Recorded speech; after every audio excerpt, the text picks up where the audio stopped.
Hello, and welcome to Mysteries, Monsters, and Mayhem. This is the podcast about murders and so much more. We will talk about anything strange, anything that goes bump in the night, and pretty much anything that amuses us. And on that note, we need to mention that this podcast is not safe for work or delicate ears, so do be discerning who you listen to it with. We also want to let you know that you can find us on social media. We're on Facebook and Instagram, so look for us there. I am Shannon Lawrence. I am a writer, mom, wife, student, procrastinator, and you can find me at thewarriormuse.com. My name is MB Partlow. I am a writer, an avid reader, an organizer extraordinaire, a mom to kids, cats, and a dog, and I call bullshit when I see it. Hello! Hello! I'm thinking of Michigan J. Frog.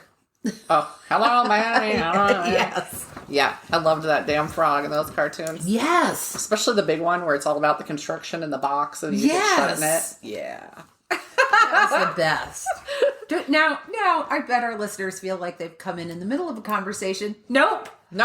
We had not been talking about it. I just leapt out of the gate with, I'm thinking about Michigan J. Frog. We just really don't still know how to start an episode. No. Especially after we did the intro, because at least before... That was a little warm-up. Knew what we had to say pretty much, even though we forgot some things sometimes, which is why it's pre-recorded now. Next season, we'll do a shorter version. Maybe. Yes, because we're good at doing things shorter. Hush now. Is that your subtle shut-up hint? STFU! No, I'm not trying to put something in there. Oh, do you know what? I found out there is a term. So, with the permanent migraine I have, I lose words and I'll not be able to finish sentences sometimes and not be able to say what I was trying to say and just kind of disconnect. And it was very frustrating and concerning, right? Mm-hmm. It's been going on for years and many of you have actually adapted to it where you just throw out words and then I'm like, yes, that is it. But anyway, it is actually a typical for people who are chronic migraine sufferers, and it's called transient aphasia. Ooh. It's actually something that stroke victims tend to have, right?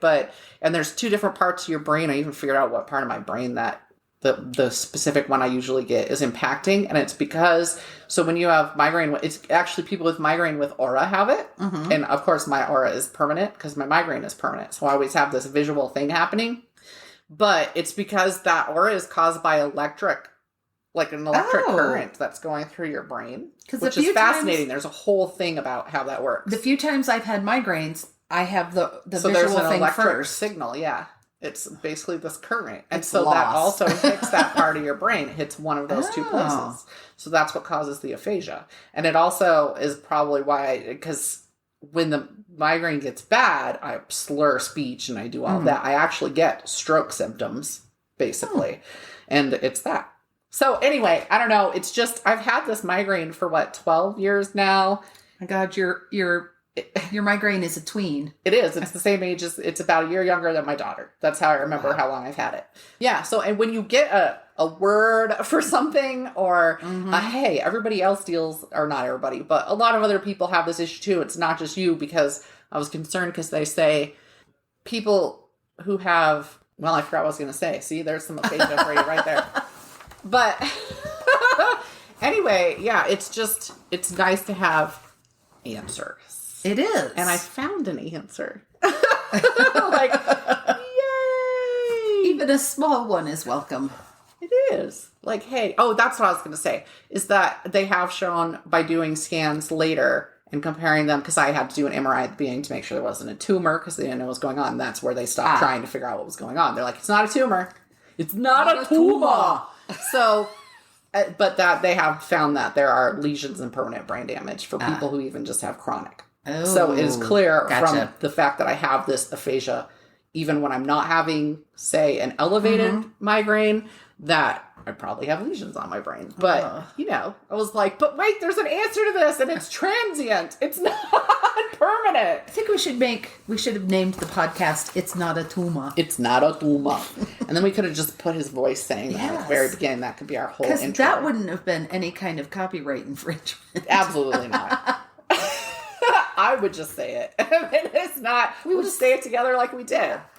But anyway, that was very random aside, but I was like, there's a word. It's still up on my computer, actually, because I just discovered it last night when I looked up something. I forget what led me to it. Probably an ad on Facebook. Who knows? I go the strangest places on Facebook. Like, oh. I'll look at a video, and then I'll look at another video, and then I'll look at another video, and then all of a sudden I'm getting very suggestive gay porn. And I'm like, what took me here? Now that I've said it, I will get the ads for migraine studies and stuff again, because my phone's sitting right over there. Yes. And it's fascinating how I got ads on Facebook one time from talking to my husband on the back porch when we were looking at his phone. My phone wasn't even out there. Signed into Facebook and got ads for the exact same thing. He was showing me light fixtures at Lowe's because he's the widow helper now, because my mom and then the lady across the street whose husband died of COVID, he's helping her fix up her house so she can sell it and move. But so I called him the widow helper. I was giving him shit about that. I was like, who's going to help me when I'm a widow?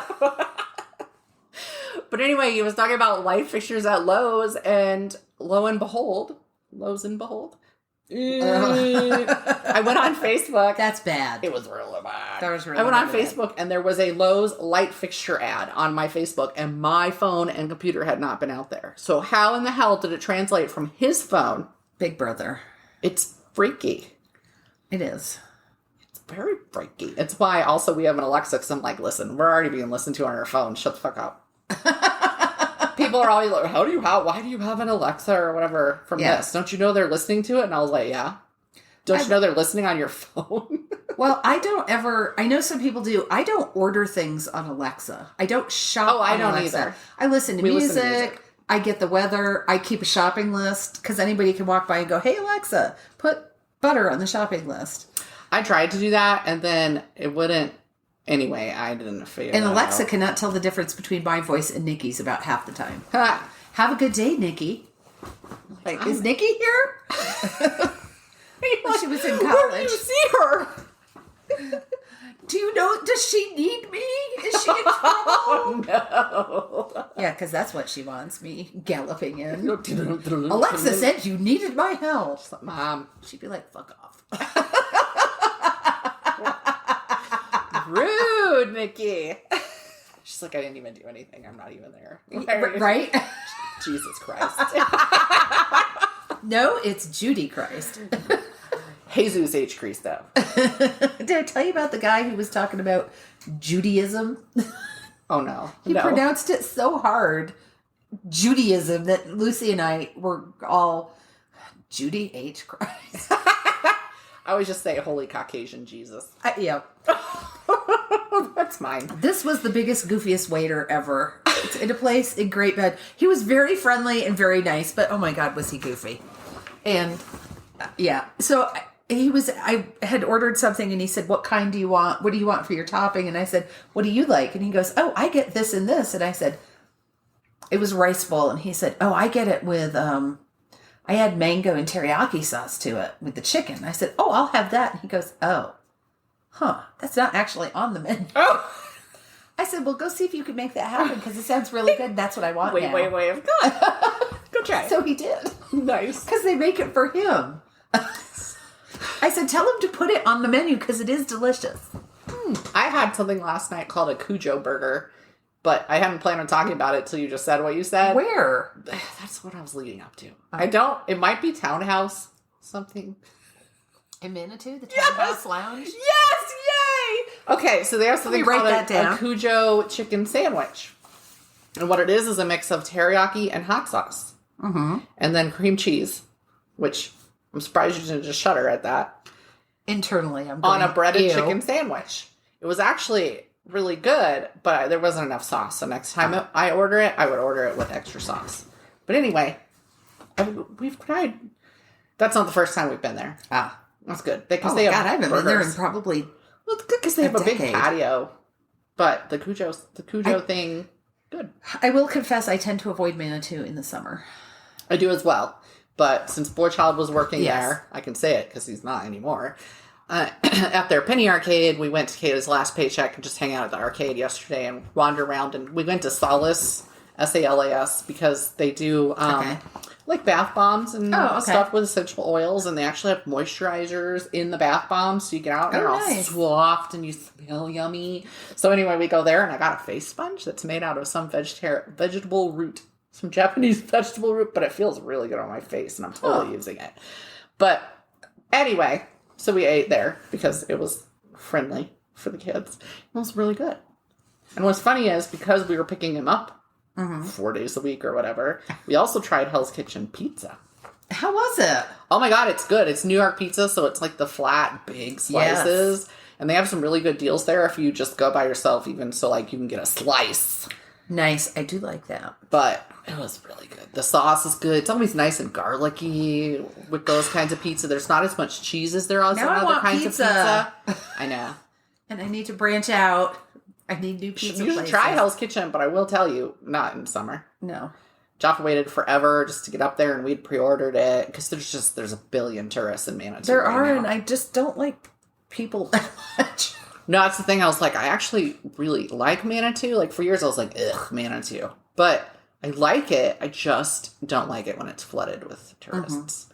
They're awful. Also, so for people who don't live around here, Manitou Springs is very close to us, and it's just this little, like, bohemian town. Yeah. And, you know, they've got the mate factory that they've had forever with the mate tea, and anyway, it's a liberal stronghold next to Colorado Springs, which has historically been a conservative stronghold and is a hell of a lot larger than Manitou Springs. So anyway, we're sitting there, and along comes, and all he was doing was driving up and down the street. His purpose for being there was just to be like, ha-ha, liberals.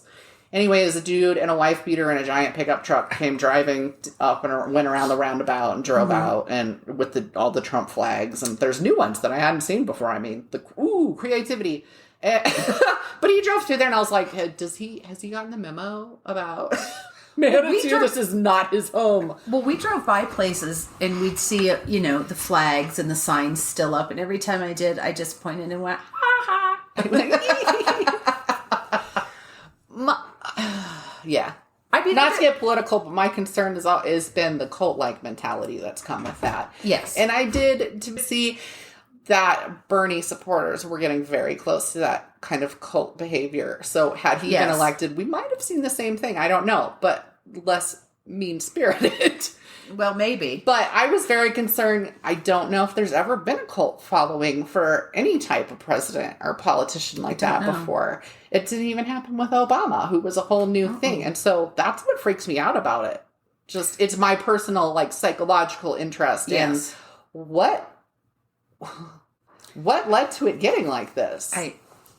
That would be a series of podcasts. Well, it would, I'm going to start listening to a cult podcast and stuff like that, because psychologically, it's an interesting topic. It is. I don't understand following anything. No. I don't care if it's a person or a product or whatever. I mean, I don't even think I have a cult. The closest would be like, I really like Alien. Like, what is it? What am I, cultish about? I don't think so. No.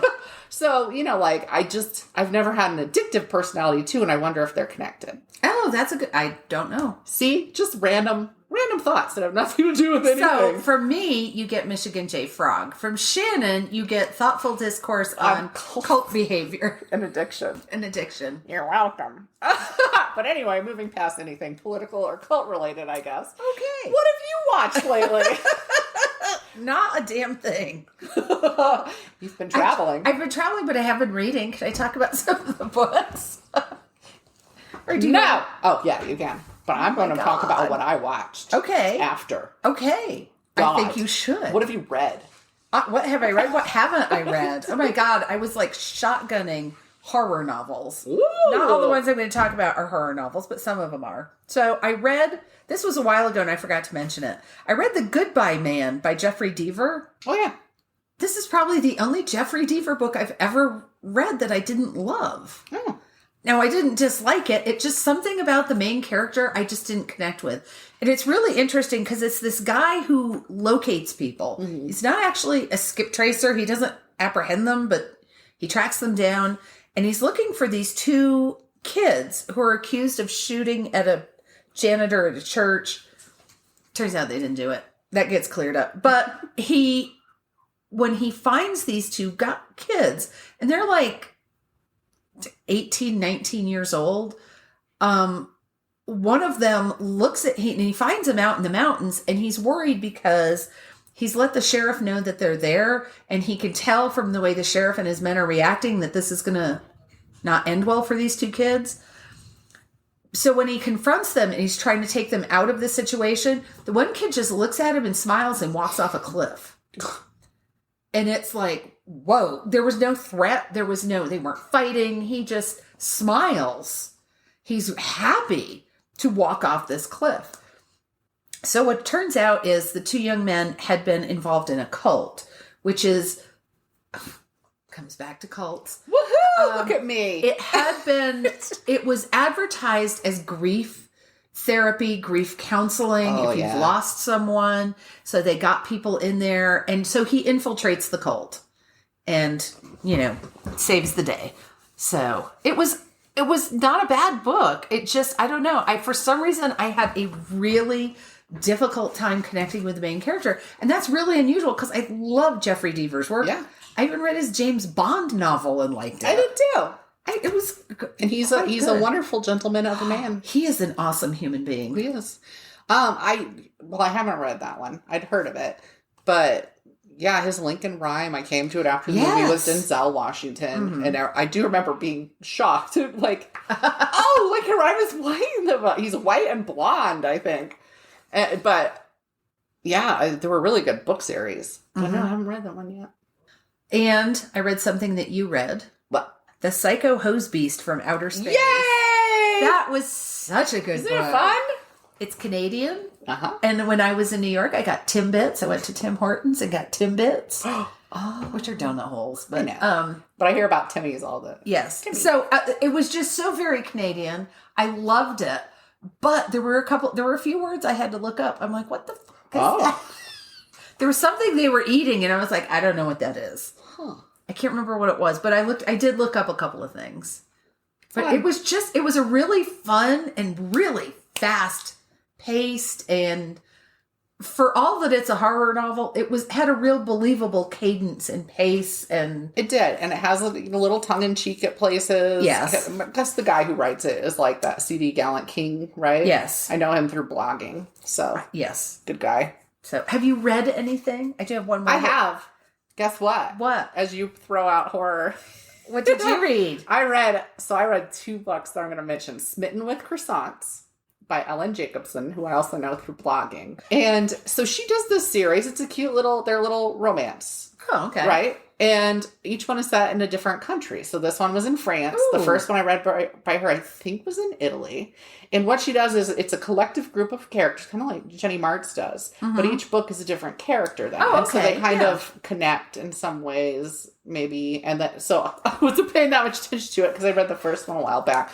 But anyway, it's a super cute series. Oh, nice. And she has the cutest covers on it. So, and it's just, it's this woman is trying to get away from a situation she wasn't happy with. She kind of meets this guy and he's like, oh, come work at this hotel. I can totally get you a job at this hotel. She finds out he's basically like a partial owner because his parents own it. But it's all these cute little things. She does neat little details and stuff like nice. That. And her female character, her characters are great.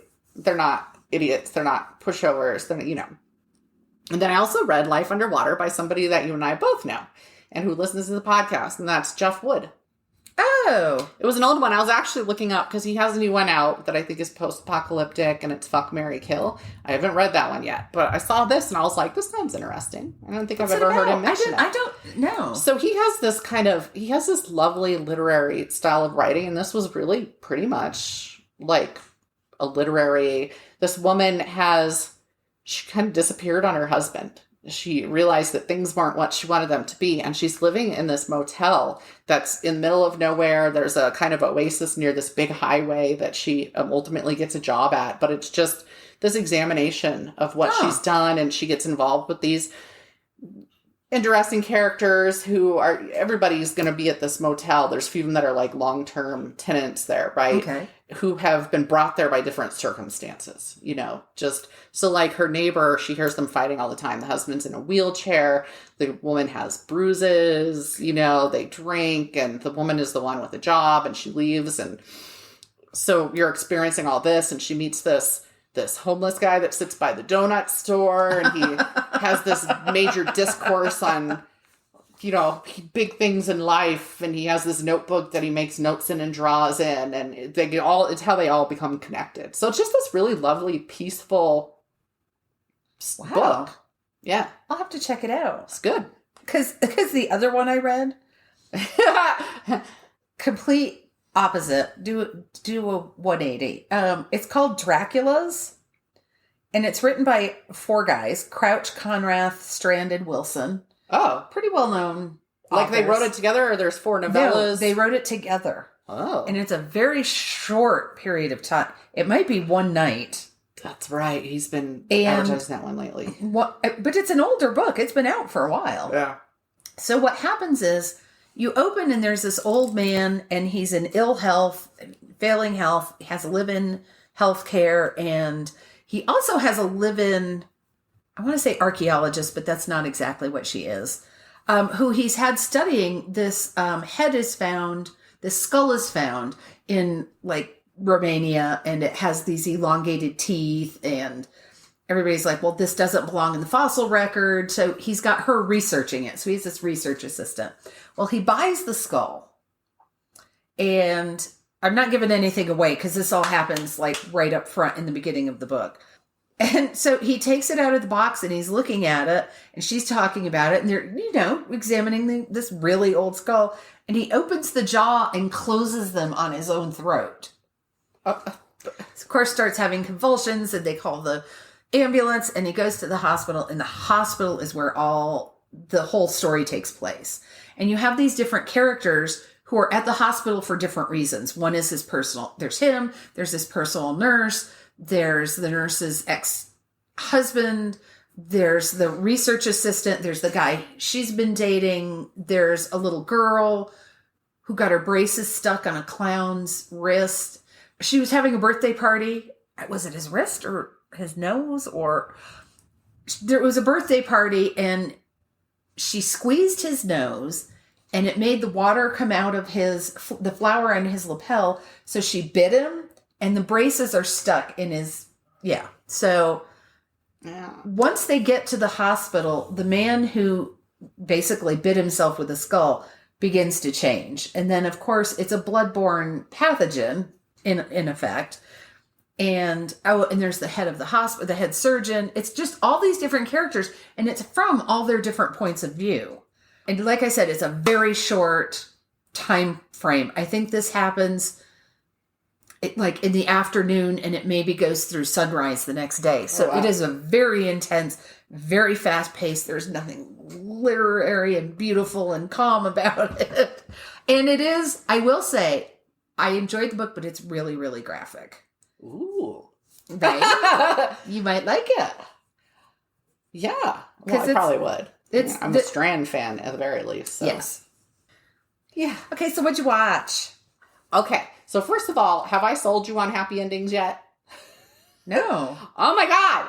I loved this show. It's a TV show. Okay. I've been watching it on Netflix. It was on, I think it was on in like 2012 or something. I found out it's an older show, but here's the thing. Okay. So Damon Wayans Jr. is in it, who I love, but the woman playing his wife is Eliza Coupe, who is the blonde woman from, I just forgot the movie name. Future Man. Oh. The badass. Yeah. She's in it. It was where she was before Future Man. And she's fucking hysterical. And what happened to Future Man? Oh, I don't know. The first season was hilarious, and the second season... See, it was the second season. I don't think I made it all the way through the second season. And then there was a third season, wasn't there? I didn't even try. Or was there not? I don't even know if there was a third season, because I could not make it through the second season. I think Jeff muscled through the second one, and I was just like, you're on your own, bud. First season, absolutely amazing. I recommend everybody watch it. Lewd humor. My God, it was funny. Yes. And I love her. So anyway, she's in it, and she's playing Damon Wayans Jr.'s wife. His dad does a couple cameos in the show. Wow. And I've, loved him since In Living Color. So, but Alicia Cuthbert is in it, who was in 24, the daughter. What's the premise of the show? It's a Friends type sitcom. Oh, I think I have heard of this. But beyond you. But so it's kind of a combo of Friends and New Girl. Oh. Okay. And Schmidt from New Girl does a cameo in one of the first episodes, stuff like that. But so much more, not much more. It's more diverse than, say, Friends.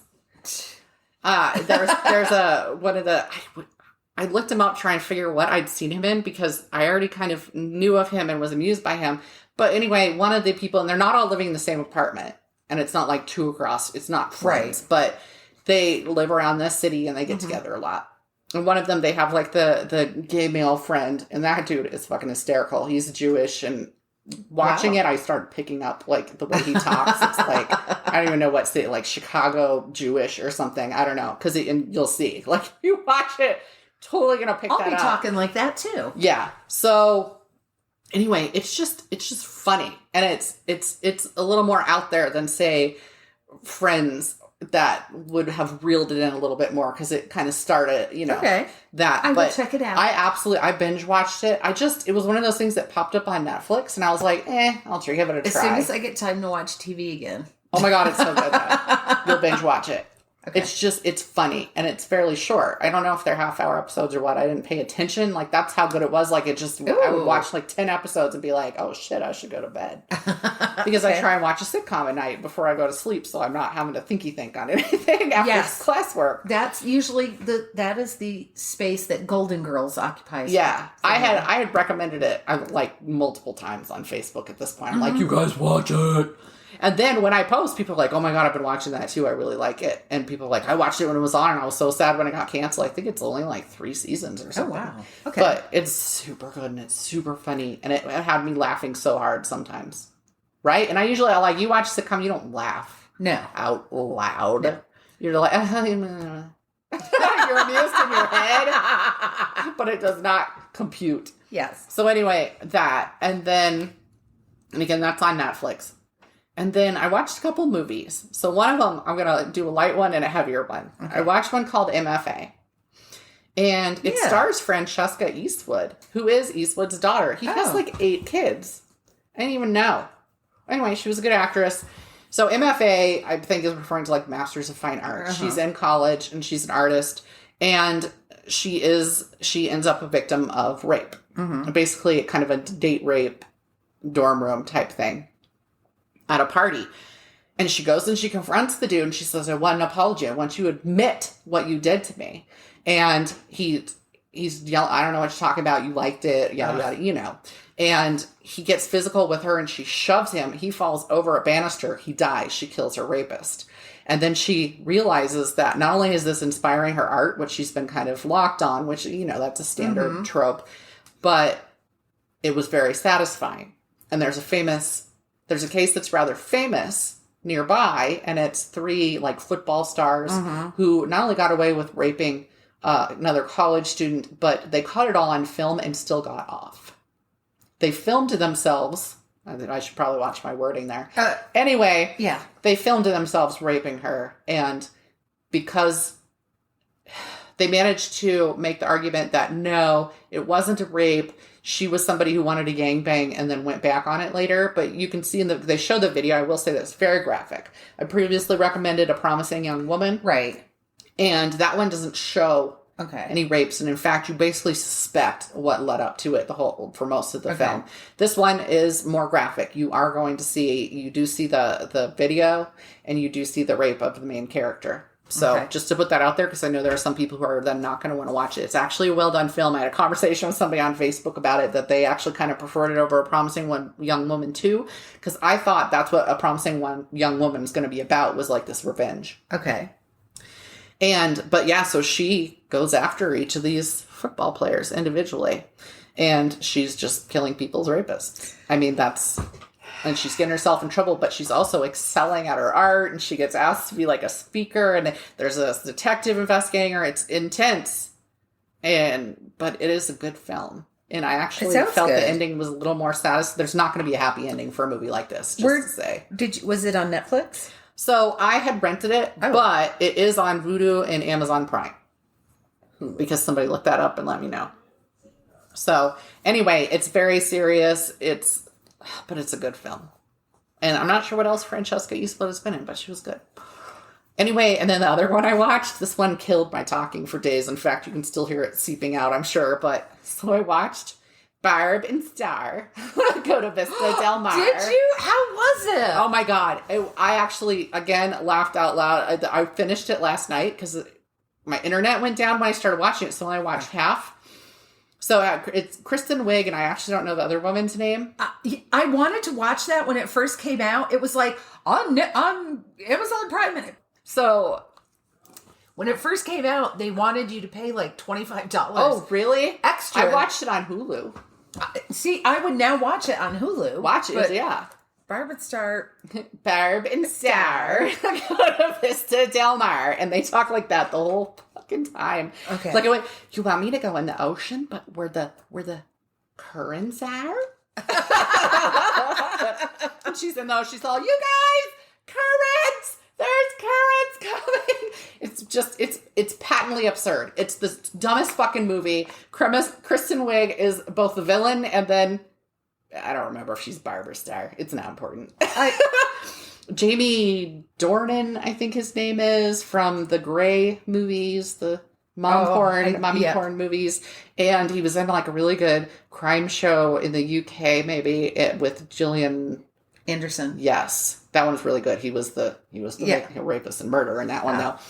But there are cameos by Morgan Freeman, sort of. You'll see what I mean. Okay. And Andy Garcia and Reba McEntire. Oh my God. And it is so much fun. Now I'm like, I have to go home and watch this. You need to watch it. It's stupid. I mean, I'm not telling you this is a highbrow comedy here, but I really enjoyed it, actually. Like, I wasn't sure. In fact, the cover, like the image on Hulu, I was like, what even is this?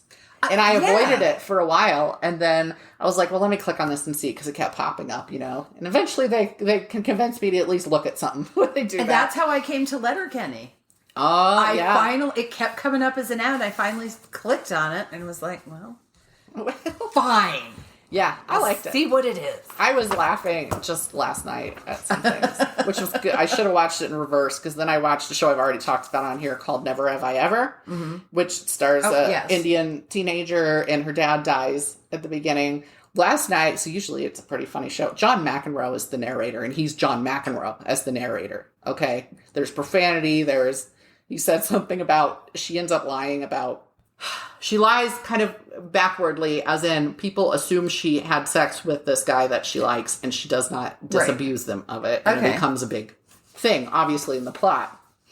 And she's sitting there thinking about it. And so John McEnroe's over it because she's dealing with like this awful moment. And he's all, not only had she not been deflowered, she had more flowers than a float in the Rose Parade or something like that. It's just stupid shit like that. But anyway, it got very dramatic the last couple episodes, because it was like nearing the end of the season, I guess. And they had me like bawling because... Oh, it's like a very special episode of Blossom. Right? But they don't warn you anymore. Yeah. You don't get that warning.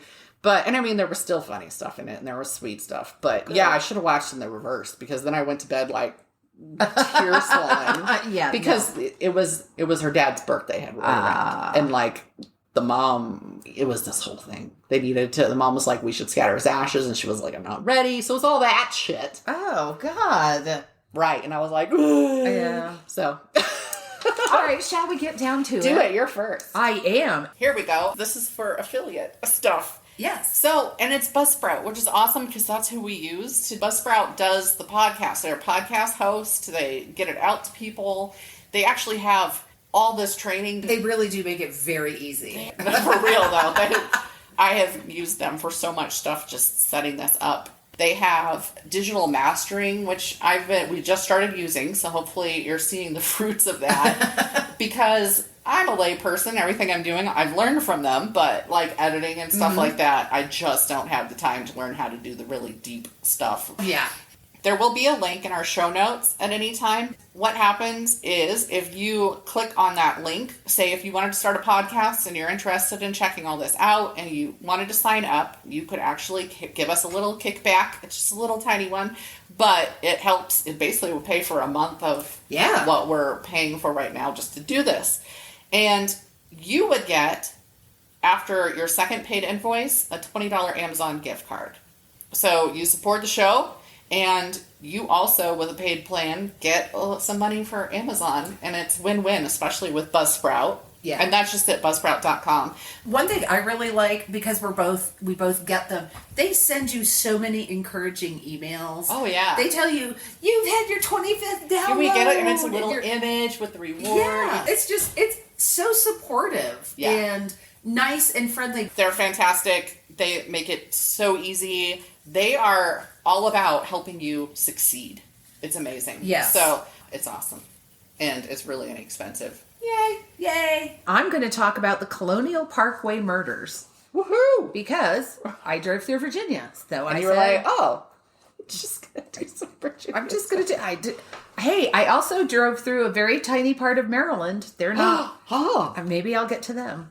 So my sources, which I forgot to cite last time, but of course we always include them on Facebook. So my sources this time, of course, Wikipedia. Of course. That gives you the basic, the bones of where to look. There's this wonderful website called Only in Your State. Yep. Love it. Love it. The Murder Squad. Yay! The Bangor Daily News. Oh. Hi, Stephen King. Yeah, I'm waving. And then there's historicmysteries.com. Okay. So this is all really just north of Virginia Beach. It's not very far. The Colonial Parkway is like, if you look up scenic in the dictionary, you're going to find a picture of it. It's just textbook scenic. It connects Yorktown, Williamsburg, and Jamestown, Virginia.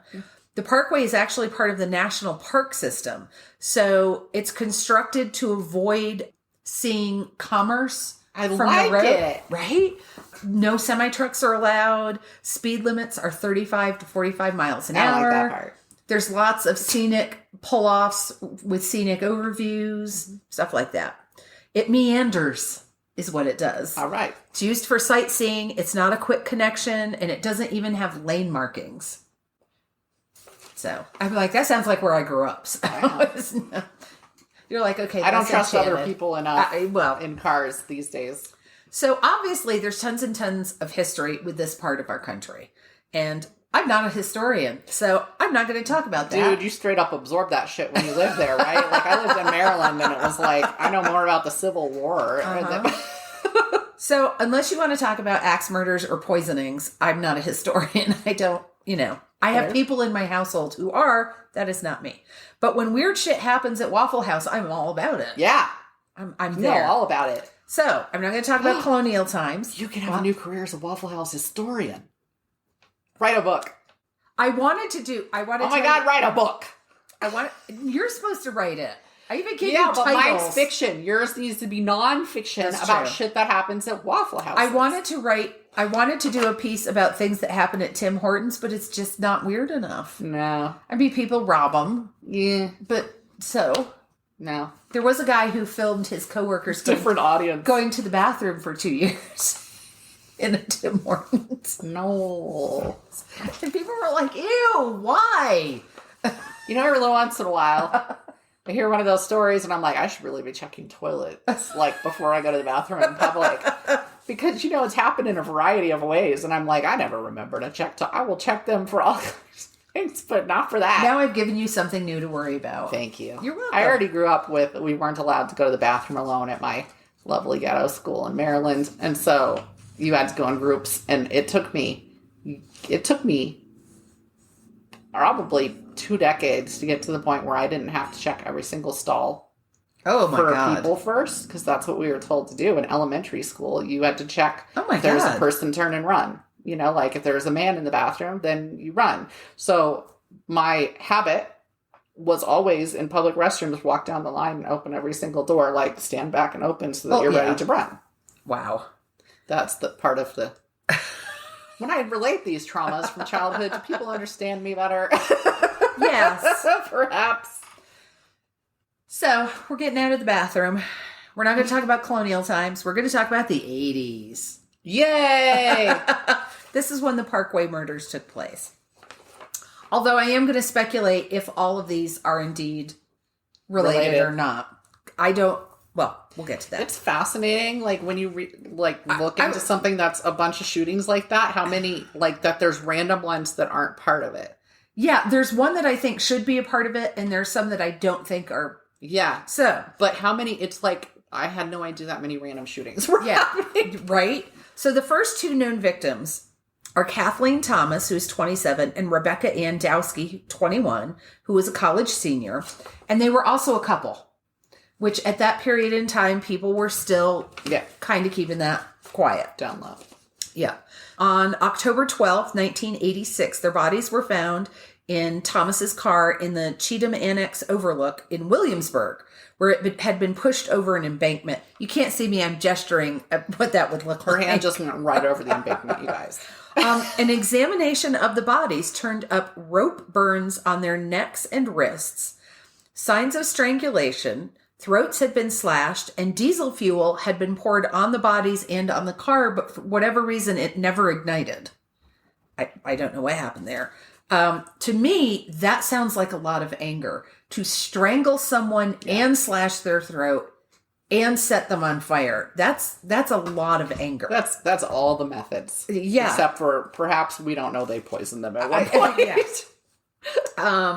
So their purses with money in them were in the car. A clump of hair was found in Thomas's hand, indicating that she had fought back. Both were fully clothed, and there was no evidence of sexual assault. There was also very little blood in the car, which seems to indicate the murder occurred elsewhere, and then they were put back and pushed over the embankment. When I read that the two were a couple, to me it sounds like a hate crime. Yeah. It doesn't even sound like a random... Because it was a rage murder. There was no robbery. So that obviously wasn't it. A rape wasn't the... Yeah. Right. So the next two victims were David Nobling, who is 20, and Robin Edwards, who is 14. So when I first read this, I'm like...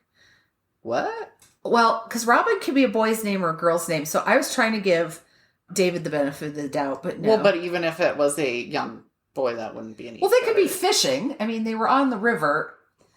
Anywho. They were shot to death on September 20th of 1987 in the Ragged Island Wildlife Refuge near Smithfield, Virginia. So here's the thing. Nobling's truck was found in the refuge parking area. The engine was running. The doors were open. The radio was running. The wipers were going. And his wallet was on the dash. Now, you have to give Wikipedia some credit. They said some articles of clothing were found in the car. Underwear, among men's and women's underwear found in the car. Oh. But the victims also were not fully in. They were partially clothed when they were found. So was it their current, so they didn't have their underwear on? I have no idea. The bodies were found 3 days later on the banks of the James River by a search party led by Nobling's father, that's horrible. I can't even imagine what that man must have gone through. This is one of the ones I'm like, I'm not entirely certain why they connected this one, other than it was a couple, because it's 40 miles south of the Parkway. It's not really, it didn't happen on the Parkway. It didn't happen that close to the Parkway. But the two had just met that day.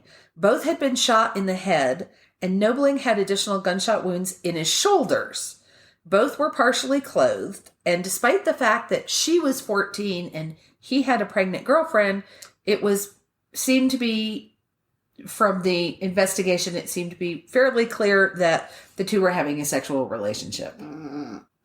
Yeah. I can't even tell you the disgust on the two of our faces right now. I'm like, 20-year-old and a 14-year-old. That's a big no. No. That's a big no. I'm not going to tell you things I think should have happened to him, but probably... Yeah, but she didn't deserve to No, be. she did not. Damn it. On April 10th, So that was, what was the date on that one? That was September of 87. Okay. So in April of 88, 2 college students were reported missing after their first date. Cassandra Lee Haley was 18 and Richard Call was 20. And his car was found the next day at the York River overlook on the Parkway with some articles of clothing inside. I was not able to determine what articles of clothing.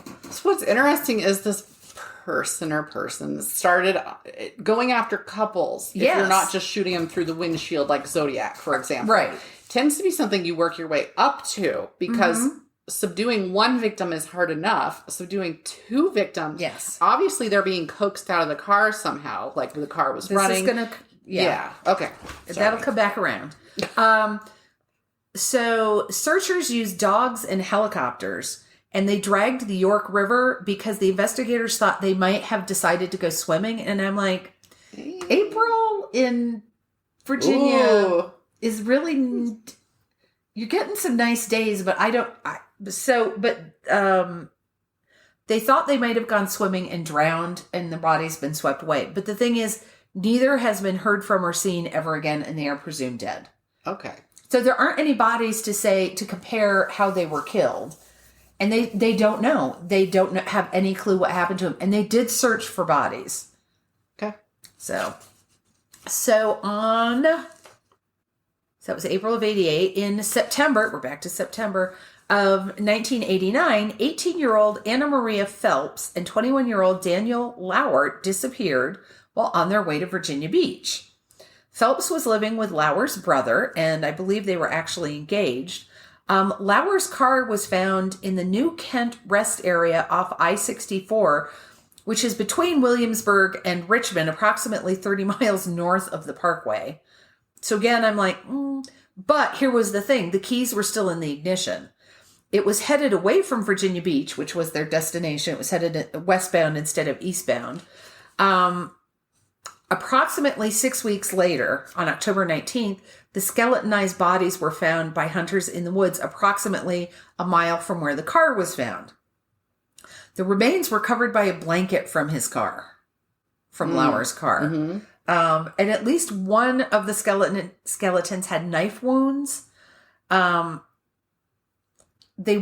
There was not enough left for them to determine the cause of death on both of them. You can see nicks on bone, but you can't. It only tells you so much. Sometimes. Yeah, if you don't nick a bone, then there's... nothing. Yeah.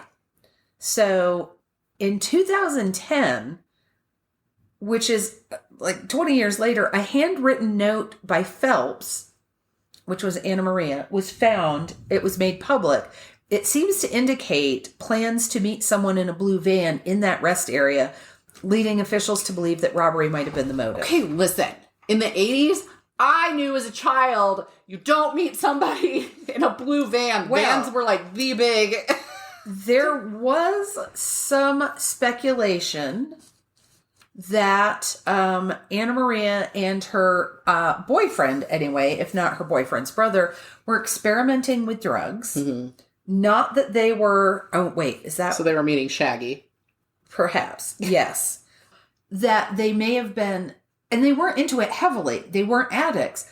But the police seem to think that they may have been dealing, not for profit. And some of the people who saw them thought they had a large amount of money with them that was never found. So it's a very long time to go without answers on any of these. So wallets were open, glove boxes were open, which led some people to believe the victims were looking for their license or registration. So there's a lot of speculation over whether it was a member of law enforcement or someone posing as a member of law enforcement. It's also near a naval training. There's a lot of naval bases in the Tidewater area, but there's a training post near there, and there was speculation that it was somebody from there. Mm-hmm. Jurisdiction is also split on this because anything that happened on the Parkway, because it's part of the federal park system, the national park system, that's considered federal land. So those two are under FBI jurisdiction, where the others go to the state police. So that just confounds it. And in the mid-'80s, of course, forensics were not then what they are now. there wasn't a whole lot of DNA evidence to be had. There wasn't a lot retrieved from the crime scenes. And now that the crimes are over 30 years old, every year they get moved further and further down the line. I mean, they've had FBI spokespeople tell their families, yes, we're going to DNA test, but they won't say when. And years keep going by. Mm-hmm. And I understand there's a difference between solving a 30-year-old murder and preventing something from happening today. And I have learned more about really how tricky it is and how expensive to do all the testing. And that's why there needs to be a better system. There needs to be... Some of them won't. Like one of the podcasts I listen to, Murder Squad, they actually raise money to, and they will donate it with the specific, this is to get this batch tested or whatever. And so there's kind of a movement for that now. But legit, we can keep voting to cut money to law enforcement of various types. And what's going to go is the expensive testing. Yep. And people don't realize it's not like the movies. It's not like TV. It's not even like the books. Mm-hmm. Much as I love the books, you don't get DNA results in the snap of a finger. You don't take a body to the lab and find out the next morning. Like they do. I have found this magical hair and I have found this. And you don't necessarily have as much stuff as is shown in the... Yeah. Like bones. Yeah. So... a bunch of the families, some of the victims' families got together and hired a PI whose name is Stephen Spingola. I don't know if that's anybody you've heard of or not. Mm-hmm. He's a former Milwaukee homicide detective who's now a private investigator to look into the case. The cases. So what he believes, he doesn't think the cases are related at all. He does believe the first set of murders was a hate crime. Mm-hmm. And he thinks number 2... the 20-year-old and the 14-year-old, and number 4, the woman and her boyfriend's brother, he thinks those were both robberies gone wrong. Okay. He thinks... Well, but the wallet was still on the dashboard for the... But okay. So he believes that the person who killed the first couple, Thomas and Dowski, is also responsible for the murder of Lolly Winans and Julianne Williams in May of 1996. These women, they were 24 and 26 years old. These were experienced outdoor guides. They were not just experienced hikers. They had actually done this professionally.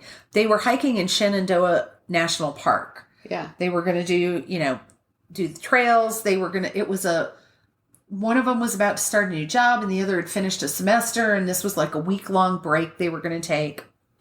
And I think maybe one of their dads called them in. And this again was another couple. Okay. So their bodies were found by a park ranger near Skyline Drive, which is east of Luray, Virginia, which is about 170 miles from Richmond. So it's not close, but it's the same type of thing. They had been bound and gagged. And if you remember that first couple, there were rope burns on their throats and their wrists, and their throats were slashed. So in this case, a man named Daryl David Rice was indicted for the crime, but the charges had to be dropped due to lack of forensic evidence. They just could not physically connect him to the crime. They did find a hair, that magical hair you mentioned, at the scene. It did not belong to him. Shit, son. Yeah, that's... And he was known, he is on record as hating women because they exist. Mm-hmm. And he hates homosexuals, again, just because they exist. Yeah. Just totally. So, to me, that makes sense. Those two being related, those two being done by the same person, the same hate-filled person who could, we're talking that second one was 1996. That person could still be alive and kicking. They could have killed other people that we just don't know about. Right. So there are also people who believe that the real first victims of the Parkway murderers are 21-year-old Michael Margaret and 18-year-old Donna Hall. They were, I may have made a mistake.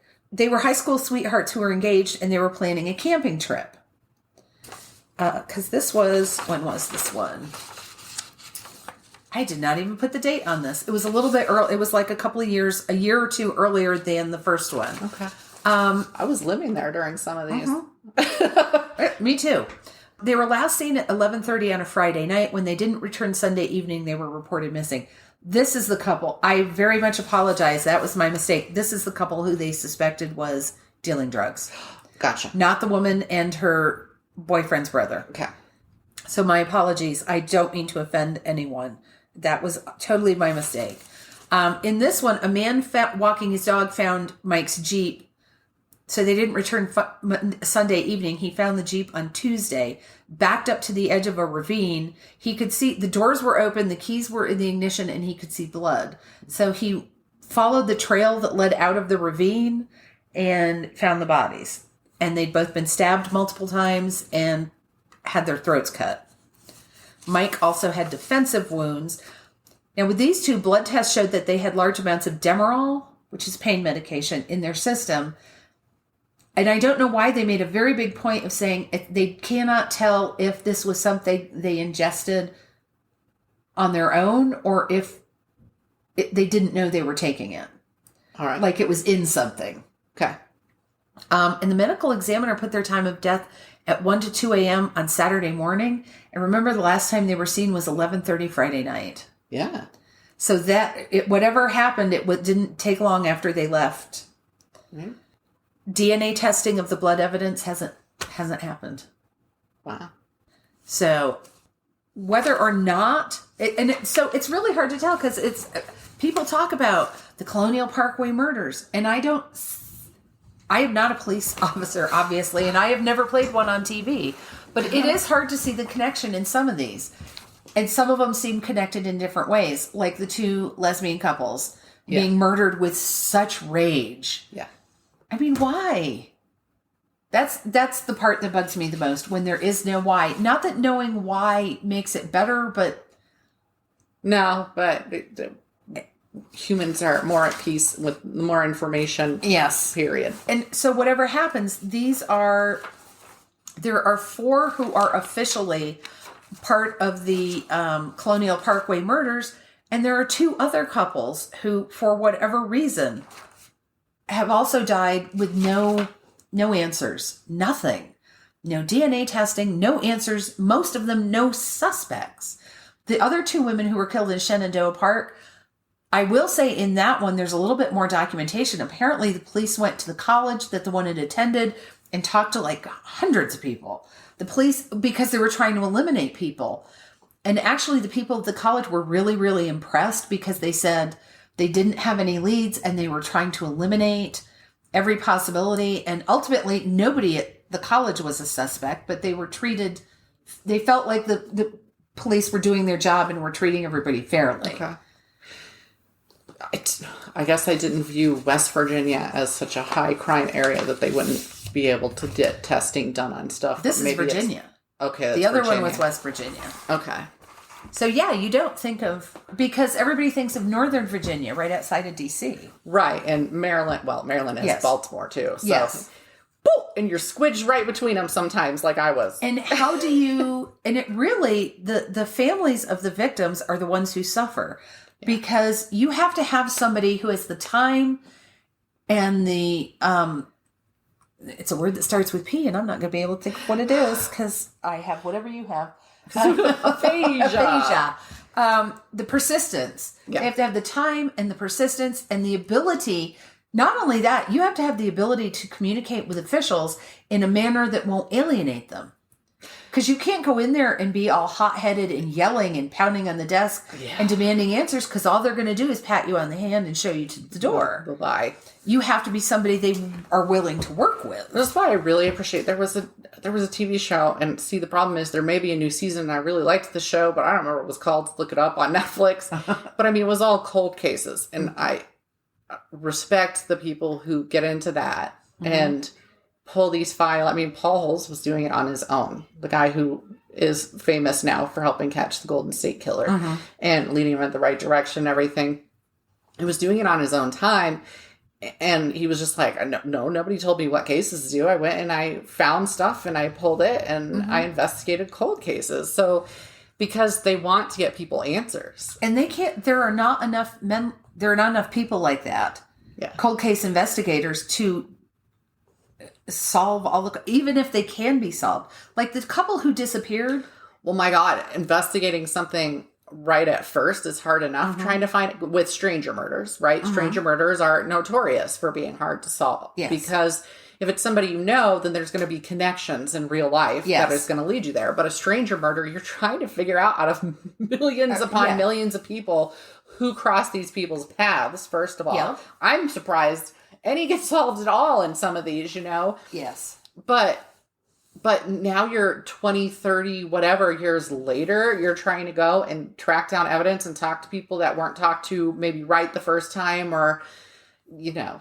And and fascinating really, finding how people find them. Are you going to remember something 30 years later that you didn't remember then?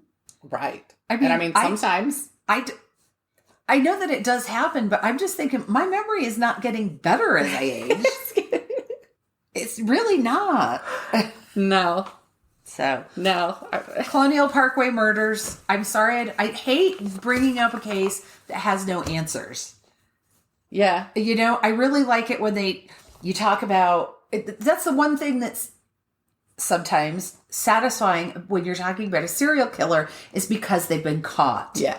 And you have that satisfaction of the ending. Which is funny because the big thing for a while was, they're high IQ and like serial killers are always super smart, which of course wasn't always true. At Kemper it was true, and he was the one who set that profiling precedent, right? But I'm like, no, because they do get caught. Yeah. Ultimately, it's why we know about them. But I don't know.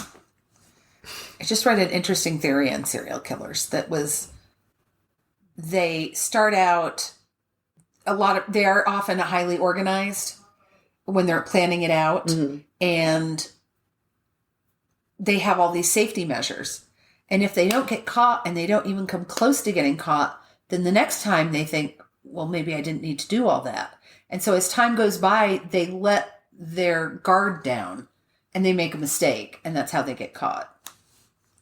I would have to read their examples because there are oftentimes organized offenders and disorganized offenders and from like the beginning. And this was in a work of fiction. It wasn't a study. Okay. It was because I'm like, that's highly narrowing something that doesn't. And I just thought it was, Ed Kemper honed it as he went. Yeah. So, yeah. But anyway, interesting. Yeah, just an interesting thought. So I did. It's not a true crime. Although I will tell you, there are some true crimes. There are some true. Okay. I did Houska Houska Castle. Houska, Houska, Houska. It's in the Czech Republic now. Okay. Sources: Wikimedia. Rod Houska. So I'm assuming Rod, HRAD, means castle, but that's the official site of the castle. Mysteriesunsolved.com, darktourist.com, mostly-ghosts.com, amyscript.com, Inquisitive Wonder, and Weekend Weird. Just a bunch of websites. Okay. Houska Castle is a Gothic-style castle in the Czech Republic. It was built in the last half of the 13th century. Basically, I think I read between like 1250 and 1280, kind of. Possibly ordered by Ottokar II of Bohemia. It's claimed that it was intended to be an administration center for him, but there are some odd details that indicate otherwise. There are no external fortifications on this castle.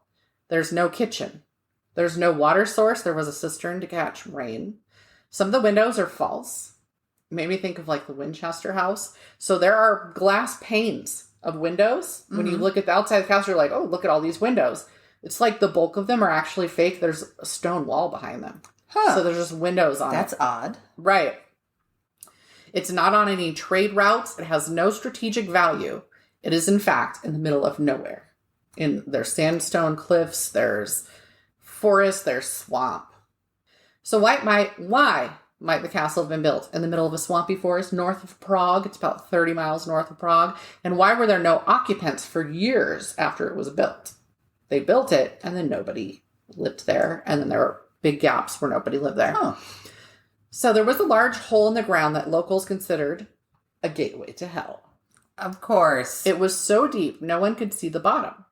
The pit was actually mentioned in a 1541 book called Czech Chronicles, written by, I apologize, Václav Hayek. So he had actually mentioned this because there's a split in the limestone and then this pit. Huge crack. So winged half-human creatures would crawl out of the pit and steal those who live nearby. That's what the locals say. Okay. Taking them back down to hell, they felt.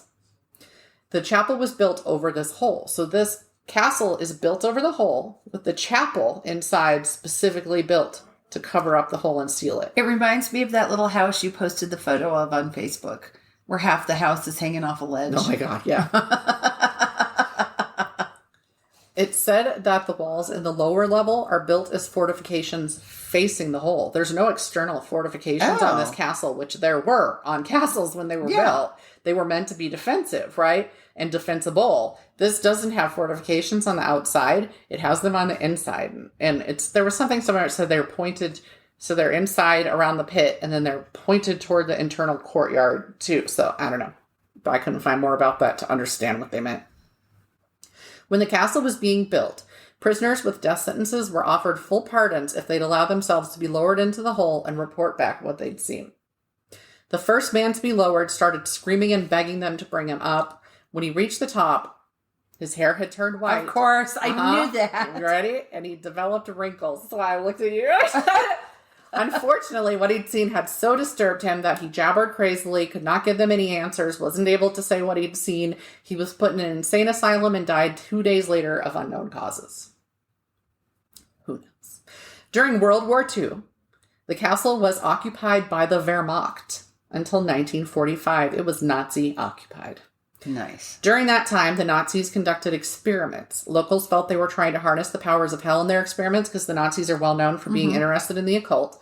They allegedly brought prisoners of war to the castle and kidnapped locals to perform occult experiments on them inside its walls.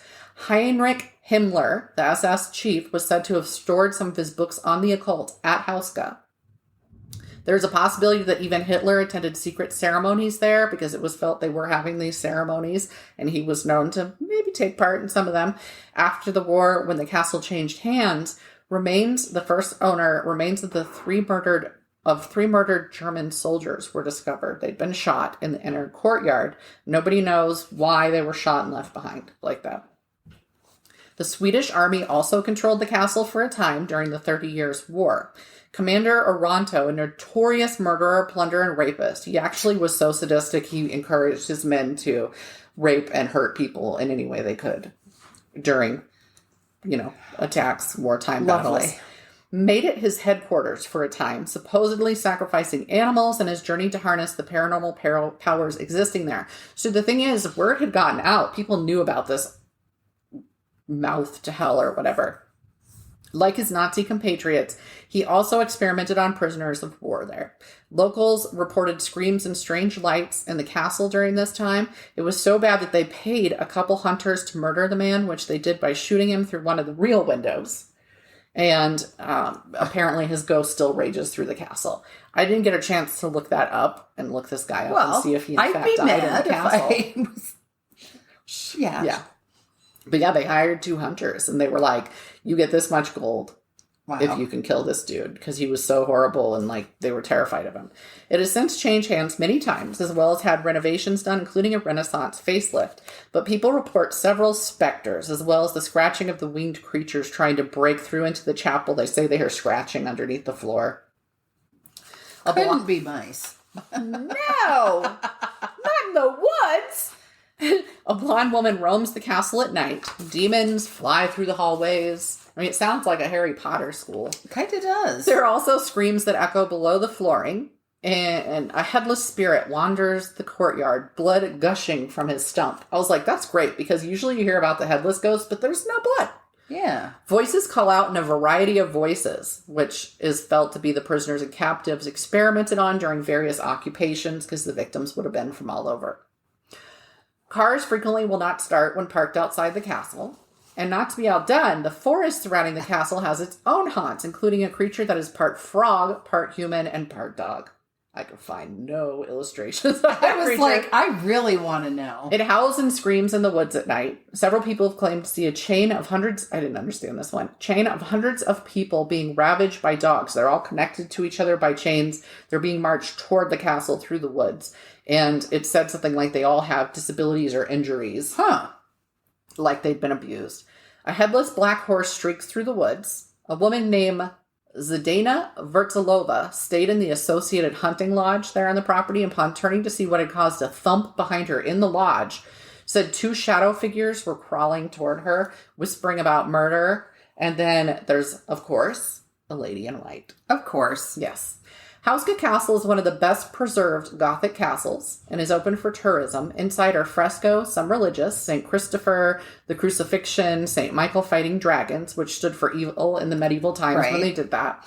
But some are freaky and not typically found in religious places at the time, including a left-handed horse-human hybrid aiming a bow at someone, which appears to be pagan in nature, but the fact that the hybrid is left-handed for that time indicated service to Satan. Because they looked down on left-handed people. They were in service to, yet another bias. So, okay. Mm-hmm. Many ghost hunters and shows have visited the castle, so anybody can go on and see it. You can visit their own site, and Google translated it very nicely, but there's some info I didn't pull from it because it's in Czech or whatever. Right. Nicely, but there were some things I was like, I don't understand what this paragraph means, so I'm not writing this information down. Because they were talking about some of the owners over time. And you can find footage of like the ghost hunts and stuff like that online too. Well, we can put that on our list of places to go. That's right. Let's go to the Czech Republic. That'll be fun. Hey, they have neat architecture. They do. But yes, that is Houska Castle, where I felt like the ghosts were really an afterthought to me. It was the fact that these horrifying generals and whatnot were in control of this castle in the middle of nowhere. And they wanted it because they'd heard about the Hellmouth. Gate to hell, whatever. I have a question. Yeah. I came up with while we were our question for the end. Yay! I was and our question for today, because we're going to come back tomorrow and ask you another one. Now, our question for this week is, where would you put a gate to hell? Oh. Where would you put a gate to hell? The ladies' room at Walmart. Why? Because it is already hell, so. Huh.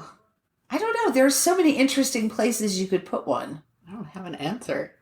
Well, no, because I just sprang it on you. You did. It was like, what's on your bucket list? Well, I have a lot of very weird things on my bucket list, so.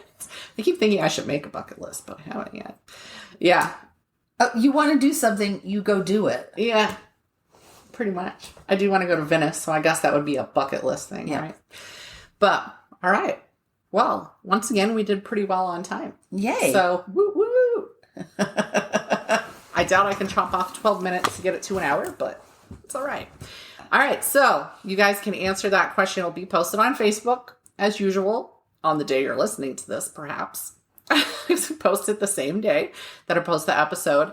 And I'm just going to give a shout out. You know what? There is somebody who, the show actually goes live on Buzzsprout at 1 a.m. Ah, okay. So that I want to ensure I'm awake to make sure everything goes smoothly, but Buzzsprout's got it down, so it's fine. But that is just me needing to be able to double check things. So there is somebody who, before I go to bed, listens to the show. Really? And I've seen up to 3 downloads of it before I go to bed. Wow. And I'm like, props out to whoever you are that has discovered that it's popping up on your phone or whatever. Like, thank you. I'm just going to say. Thank you to all of our Insomniac listeners.